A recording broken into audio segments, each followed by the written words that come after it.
Salve, salve, amigos do canal Arte Ciência. Eu sou o Bruno Zalim e venho aqui neste vídeo contar aquela história que eu vou contar desde quando comecei a gravar vídeos sobre o desenvolvimento da consciência humana e das ideias científicas.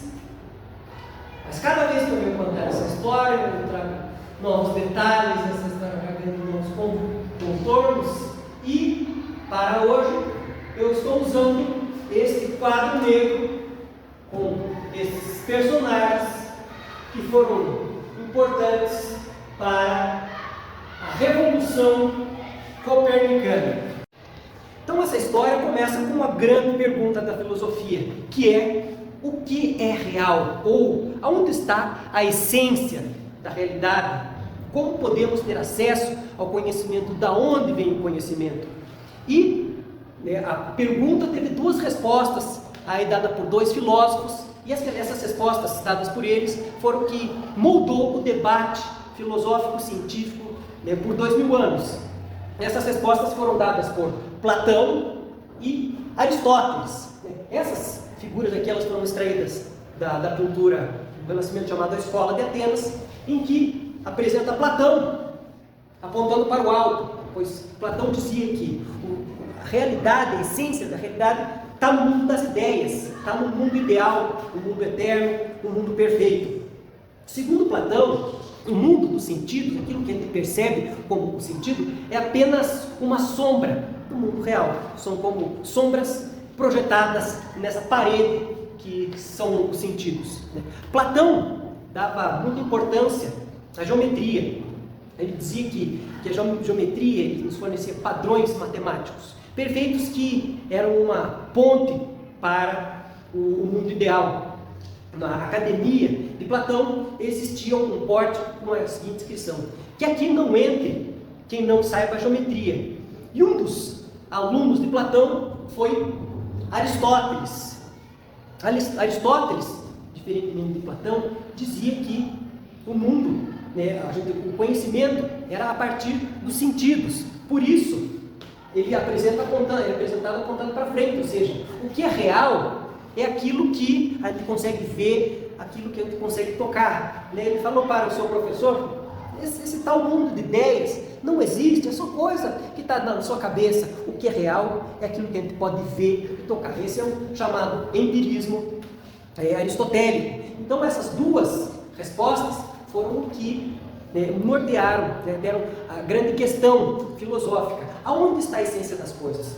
Nas ideias ou no mundo material? E antes de a gente seguir em frente nessa história, a gente vai voltar ao começo, até como a gente chegou a essas respostas de Platão e Aristóteles. E começamos ali com aquele que é considerado o primeiro filósofo, Tales de Mileto, que teria vivido entre o século VII e VI antes de Cristo. Ele é considerado como aquele que iniciou essa forma de pensamento filosófico, também na matemática e na física, quando tudo aquilo lá era uma coisa só, uma maneira de explicar a realidade a partir de princípios que a gente possa compreender mentalmente. Até então, a explicação dos fenômenos da natureza eram dados através dos contos mitológicos. A partir de Tales, a natureza passa a ter uma outra dimensão que pode ser explicada por princípios. E o Tales iniciou a chamada escola jônica, que foi a primeira escola filosófica. E seguiram-se aos seus discípulos, novos filósofos foram trazendo novas teorias. Especial atenção, por exemplo, à escola pitagórica, que compreendeu que a matemática seria o código do universo. E esses primeiros filósofos, chamados filósofos naturalistas, buscavam encontrar a essência da natureza, que eles chamavam de arqué. Também eram chamados de filósofos pré-socráticos, porque eles antecedem a Sócrates, que é um divisor das águas da filosofia. Porque até esses pré-socráticos buscavam responder a alguma coisa que estava na natureza, ou seja, fora da nossa mente. Sócrates muda essa perspectiva e, a partir de então, a filosofia busca compreender a veracidade daquilo que a gente pensa, né? Se as nossas crenças são verdadeiras, e a gente pode dizer que a partir disso a física passou a ser a busca de respostas de coisas que estão externas à nossa mente, e a filosofia, respostas de questões internas à nossa mente. Sócrates foi professor de Platão, Platão foi professor de Aristóteles, e a física de Aristóteles foi a primeira grande síntese cosmológica e sintetizou, né, uma cosmologia que a partir de princípios, né, pressupostos filosóficos que eram coerentes entre si. Mas embora a filosofia de Aristóteles funcionasse muito bem, ela apresentava falhas. E geralmente, né, na história da ciência, quando uma teoria apresenta falhas, exatamente dessa falha que é apresentada a direção para onde, né, deve ser buscar as respostas. Então haverá uma substituição de paradigma. Então, em sua síntese cosmológica, Aristóteles emprestou uma série de conceitos e teorias criadas pelos filósofos anteriores. Por exemplo, ele utilizou o conceito da harmonia das esferas cristalinas, da escola pitagórica, juntou com a teoria dos 4 elementos, de Empédocles, e formou o primeiro modelo de universo, que seria justamente composto por esferas, né, concêntricas, né? As primeiras esferas, chamadas esferas abaixo da Lua, o mundo sublunar, eram compostos pelos 4 elementos, e as esferas supralunares, né, eram compostas pelo éter. Então, utilizando o conceito de lugar natural, juntamente com esses 4 elementos, cada elemento deveria ocupar o seu lugar natural. Então, o elemento terra, que é o elemento mais pesado, ele deveria ficar embaixo, logo no centro. Sobre a terra estaria o oceano, que seria a esfera das águas, depois a esfera do ar, e por último a esfera do fogo, pois o fogo a chama sempre queima para cima, pois, segundo Aristóteles, o lugar natural do fogo é acima do ar. Depois viria a esfera da Lua, e depois da Lua viria Mercúrio, depois Vênus, Marte, o Sol, Júpiter, Saturno e por último a esfera das estrelas fixas, formando assim um modelo geocêntrico. A Terra está no centro. Segundo esse Aristóteles, no mundo supralunar, ou seja, no mundo celeste, os corpos devem ser formados, que são os corpos etéricos, formados pela quintessência ou éter, eles devem descrever arcos circulares perfeitos em movimentos contínuos. Nas esferas abaixo da Lua, cada elemento deveria ocupar o seu lugar natural. Porém, eu falei sobre falhas. Que falha que isso tem? Era justamente o movimento dos planetas. Por quê? Os planetas têm momentos que eles têm movimentos retrógrados, o que a teoria de Aristóteles não explicava. E preste atenção que vão ser justamente o movimento dos planetas que vão ser as dicas dadas pelo universo para que acontecesse a Revolução Copernicana. Aristóteles foi a primeira grande enciclopédia da antiguidade, ele falou sobre tudo. E tornou-se como a grande referência sobre o conhecimento, pois justamente ele sintetizou todo o pensamento grego anterior a ele. A primeira vez que a síntese cosmológica ou o geocentrismo de Aristóteles foi questionado foi por Aristarco de Samos, que veio algum tempo depois. Aristarco de Samos, estudando o tamanho aparente do Sol, da Lua, da Terra, ele percebeu que o Sol deveria ser muito maior do que a Terra. Então, nessa balança cósmica, Sol, Lua, Terra, o Sol fazia mais sentido que o Sol estivesse no centro. Porém, nessa questão, quem que está certo, é Aristarco ou é Aristóteles, pesou a autoridade de Aristóteles, pois, afinal, naquela época, Aristóteles sabia de tudo, e Aristarco simplesmente virou uma nota de rodapé nas obras que viriam depois, né? No caso, a obra será o Almagesto, que foi o tratado de astronomia e matemática, escrito lá no século II por Cláudio Ptolomeu. Nessa época aqui, esses pensadores eles estavam ligados à escola de Alexandria, né? E a física de Aristóteles, a cosmologia de Aristóteles era a teoria oficial. Então, Ptolomeu, ele buscando, né, uma modelagem matemática que pudesse prever, né, os movimentos dos corpos celestes, no seu Almagesto ele coloca, né, o sistema geocêntrico a partir dos princípios do Aristóteles. Ele tinha uma certa dificuldade, que era justamente adequar, né, a teoria àquilo que ele via. Então, ele teve que usar uma série de entidades teóricas, né, para explicar, né, o movimento dos planetas, que essa era a grande dificuldade. Então, mantendo a ideia de esferas cristalinas, para explicar o movimento dos planetas, ele tinha que colocar esferas dentro de esferas, dentro de esferas, que ele chamou de epiciclos e deferentes, né? Existia uma esfera chamada um epiciclo que, né, orbitava em torno de um ponto, né, na esfera do deferente, que orbitava o centro do universo. E esse tratado de astronomia foi a principal obra, né, por mais de um milênio depois.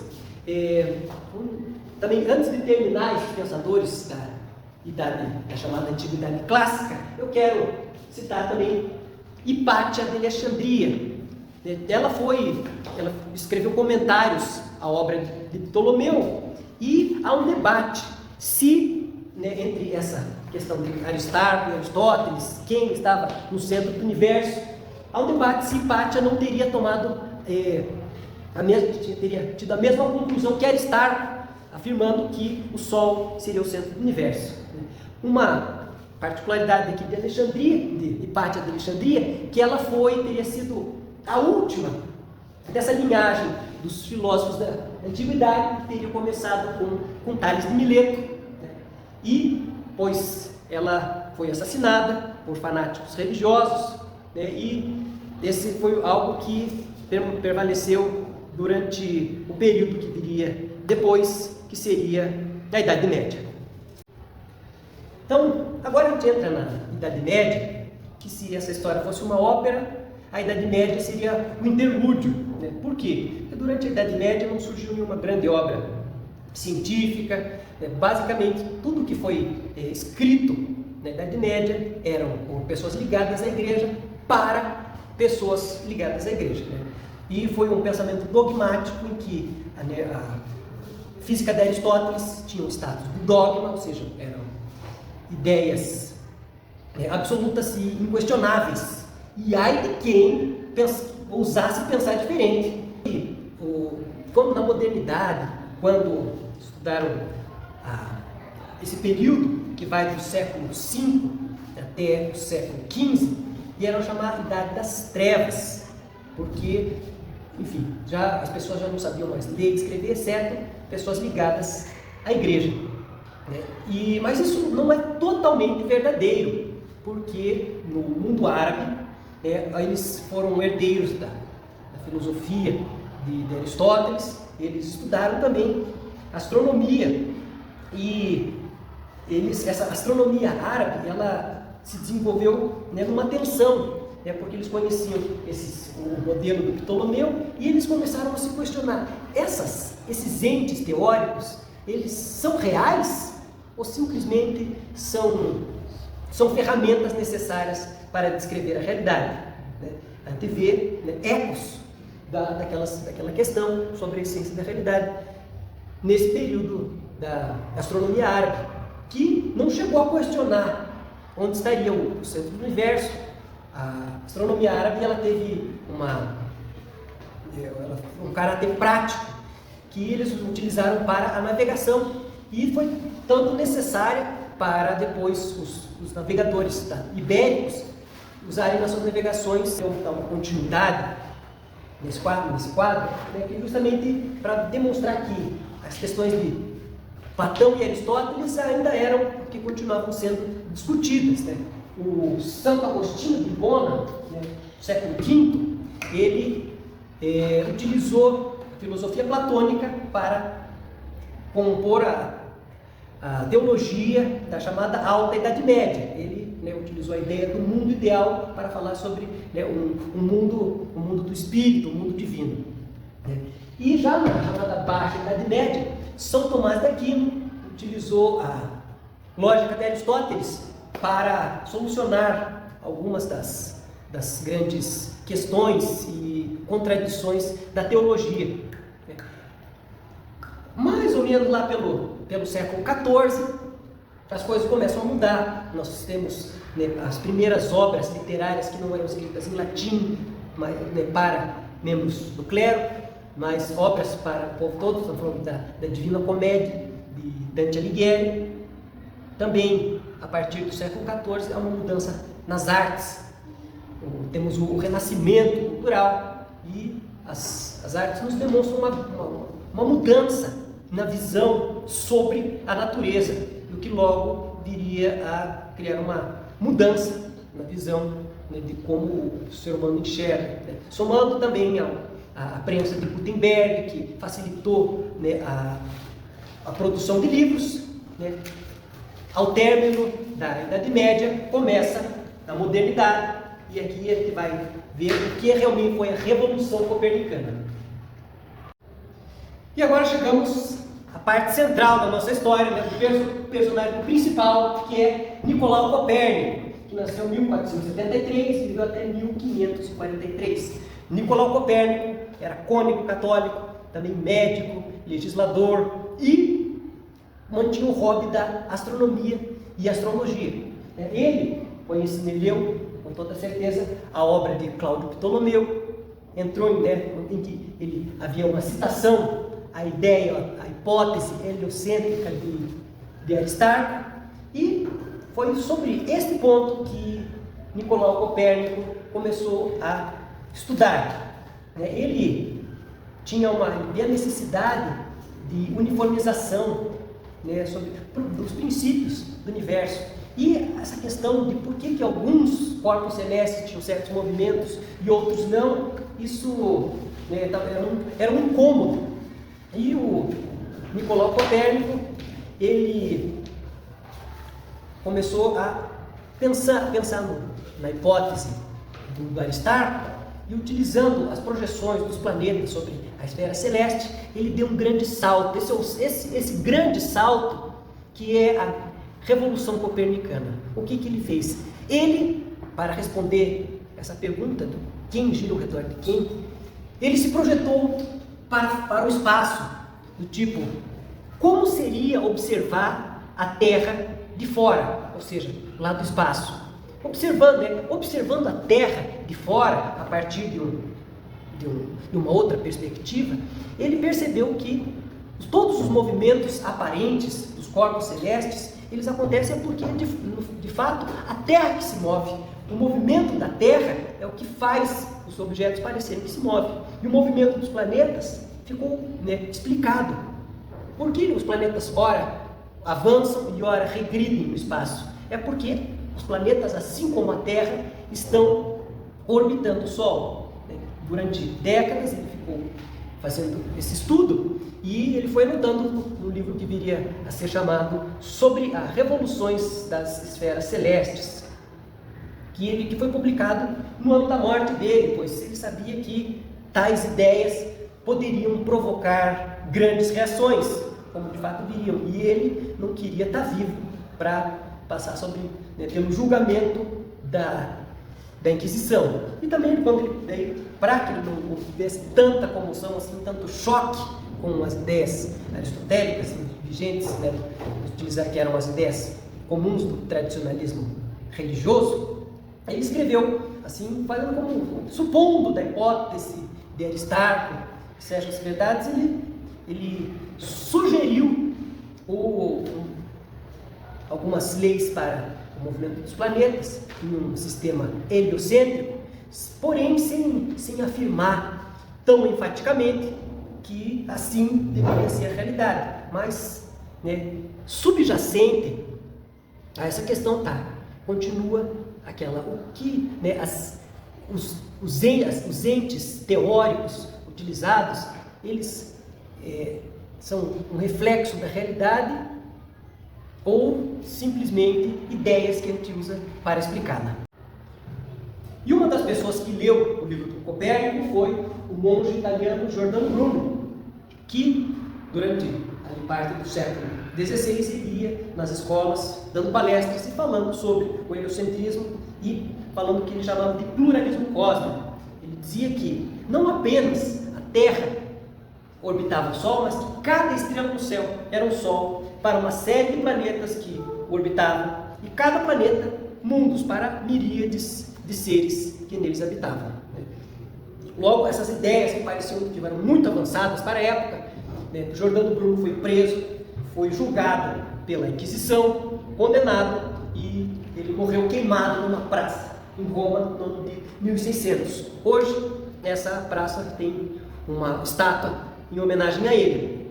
Porém, ele já tinha, essas ideias já estavam se difundindo pela consciência humana, e era só questão de tempo até aparecerem novas ideias que pudessem, que trouxessem evidências mais concretas. E temos aqui Galileu Galilei, chamado pai do método científico, ou seja, é aquilo que a gente faz ciência a partir da experimentação. São os experimentos que vão dizer se essas teorias científicas são verdadeiras ou não. E o que chegou até o Galileu foi a luneta, que o permitiu fazer observações. Com a luneta, Galileu pôde observar justamente os planetas. Ele observou o planeta Vênus, que, assim como a Lua, tinha fases. E as fases de Vênus demonstravam que esse planeta estava orbitando ao Sol e não à Terra. Também observou o planeta Júpiter e descobriu 4 luas orbitando o planeta Júpiter, chamadas luas galileanas, que demonstravam que existiam objetos orbitando corpos que não fossem na Terra. Então, Galileu ligou os pontos, as peças do quebra-cabeça se encaixaram, e ele logo pôde ter os argumentos que ele necessitava para falar sobre o sistema heliocêntrico. Ainda assim, mesmo com essas provas, ele foi julgado e condenado pela Inquisição. Ele teve que se retratar, falando que aquilo que ele escreveu realmente não estava certo, que ele nunca mais ia falar sobre o assunto, e ainda meteram ele numa prisão domiciliar perpétua. Porém, logo não tardou até aparecer a evidência cabal, que quem trouxe foi Johannes Kepler. Johannes Kepler, ele utilizou os dados astronômicos das posições dos planetas do Tycho Brahe, que o antecedeu. Por vários anos ele ficou anotando esses dados, e a partir desses dados observacionais ele conseguiu determinar 3 leis geométricas, matemáticas, que descreviam o movimento dos planetas, entre eles a Terra. A primeira lei de Kepler, chamada lei das órbitas, dizia que os planetas descreviam órbitas elípticas em volta do Sol, com o Sol em um dos focos da elipse. A segunda lei, chamada lei das áreas, para explicar por que, ora, os planetas, a sua velocidade aumenta quando eles se aproximam do Sol e diminui quando eles se afastam dele. A terceira, chamada lei dos períodos, relaciona o quadrado do período com o cubo do raio orbital, que é um valor constante para quaisquer desses planetas. Esse foi o último prego do caixão do geocentrismo, pois essas leis, as leis dos movimentos planetários de Kepler, eles eram dotadas de capacidade de previsão, de uma precisão matemática que tirava qualquer dúvida sobre o movimento, sobre o sistema heliocêntrico.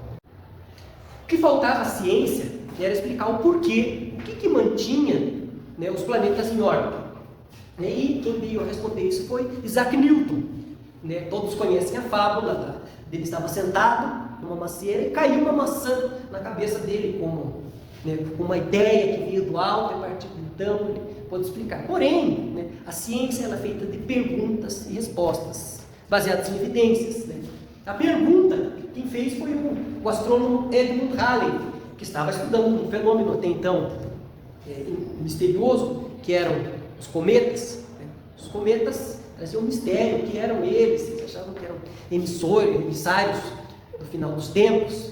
Porém, Halley percebeu que existia uma periodicidade no aparecimento de cometas e que eles também tinham movimentos que eram descritos pela primeira lei de Kepler, ou seja, eles também tinham órbitas elípticas. Daí ele lançou a questão: por quê? Por que os cometas têm órbitas elípticas? Quem veio responder foi o grande gênio Isaac Newton. Ele utilizou a terceira lei de Kepler e uma ferramenta matemática que ele desenvolveu, chamada cálculo diferencial, e ele chegou à chamada lei de gravitação universal, que é conhecida como a primeira lei universal. Até então, o mundo ainda tinha aquela ideia do Aristóteles, do mundo celeste e do mundo terrestre. Com a lei de gravitação universal, Isaac Newton conseguiu, com uma só lei, estabelecer o princípio que faz com que os objetos próximos à Terra caiam e porque os corpos celestes orbitam o Sol. E isso é por causa da gravidade. Essa gravidade, ele demonstrou com seus cálculos, ela é diretamente proporcional às massas dos corpos e inversamente proporcional ao quadrado da distância que os separa. Essa, até então, a grande ideia da humanidade até hoje. E tudo o que veio depois do Newton, foi a partir do Newton, a ciência começa a se desenvolver cada vez mais rapidamente. Temos, durante o século XVIII, a Revolução Industrial, cujas máquinas foram pensadas a partir desses princípios do Newton. Depois tivemos a descoberta da eletricidade, o desenvolvimento e o refinamento das nossas capacidades de medição, que vieram a culminar com a física moderna no século XX. Algumas das consequências da Revolução Copernicana. Esse termo, Revolução Copernicana, quem cunhou foi o filósofo alemão Immanuel Kant, que dentro da filosofia ele propunha uma mudança de perspectiva sobre justamente o conhecimento, que aquela grande questão, o que era real, de onde é que vinha o conhecimento verdadeiro, vinha da mente ou vinha da experiência? Pois bem, Immanuel Kant falou: não, a gente não tem que ficar pensando se o que é real, o que a gente vê ou o que a gente pensa. O que a gente pode gerar conhecimento são as nossas ferramentas cognitivas, ou seja, o conhecimento é gerado por essas ferramentas em que a gente pode conhecer aquilo que está ao alcance das nossas ferramentas cognitivas. Então isso para a metodologia da ciência, ou seja, ele junta ou seja, as teorias, as ideias, elas necessitam das experiências para comprová-las, se elas são verdadeiras ou se são falsas. E as experiências por si só, elas não têm nenhum valor, a não ser que a gente consiga trazer essas experiências para a nossa razão, colocando o ser humano como o centro, ou seja, a nossa capacidade de compreensão do mundo como o foco do nosso entendimento filosófico. Para a biologia, teve uma revolução copernicana desencadeada por Charles Darwin, que assim como Copérnico tirou a Terra e, portanto, o ser humano do centro do universo, a questão dos seres da biologia, Charles Darwin fez algo semelhante ao falar sobre a origem das espécies. Tanto a ideia de Copérnico quanto a ideia de Charles Darwin, elas sofreram grandes resistências de aceitação, de simplesmente pessoas, especialmente religiosas ou não, que não queriam desapegar dessa ideia de ser o centro do universo. Porém, o que a ciência vai nos mostrando que não existe tal centro do universo, e a Terra ela simplesmente orbita ao Sol, que orbita, por sua vez, o centro da galáxia. Essa ideia foi utilizada pelo educador Jean Piaget, que utilizou o termo Revolução Copernicana para descrever a mudança de perspectiva, num dado momento do desenvolvimento da criança, quando a criança percebe que não é o centro do universo, né? E isso é necessário para a gente perceber sobre as relações de causa e efeito da nossa vida, né?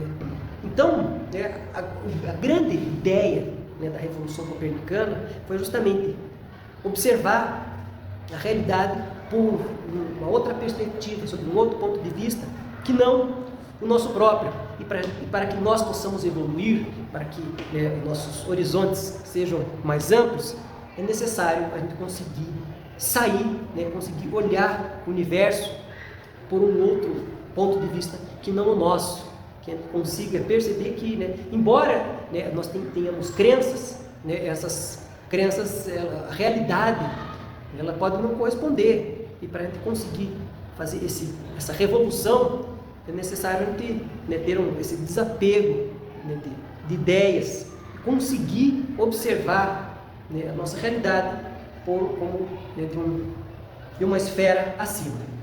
Essa é o grande ensinamento né, da Revolução Copernicana para a vida de cada um de nós.